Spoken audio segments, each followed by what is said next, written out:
Are we back to a George Bush era type thinking where the US and Israel think that they can kind of reshape the region to suit their interests?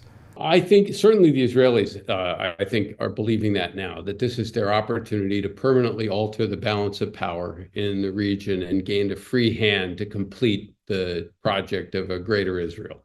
They're going to, try to destroy Hamas, destroy Hezbollah, uh, weaken Iran, weaken the rest of the so-called axis of resistance. And while the United States is distracted and divided, do as much as they can on the West Bank as well. So they see this as, I think, a moment where you can sort of alter history permanently in their favor.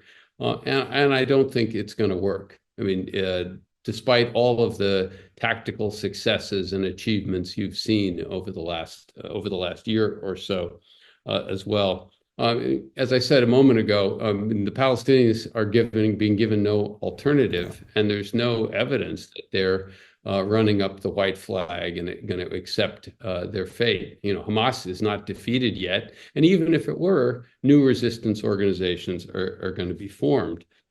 Similarly, Iran has not given up, is continuing to resist, and dropping bombs on Iran is not going to win its population over and being more supportive of Israel. Same is true in Lebanon as well. Israel's increasingly isolated on the international stage.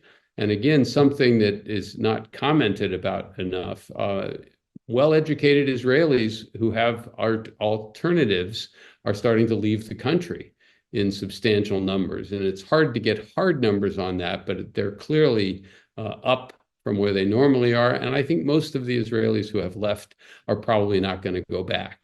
Surveys of Israeli expats suggest that most of them, upwards of 80%, have no real intention in going back, which means that Israel is losing the better educated people that are driving its economy, have been manning the armed forces, et cetera, and will increasingly be controlled by the sort of religious extremists we see increasingly in charge of Israeli policy. And as a long-term approach, for building a prosperous and stable society, this is a disaster.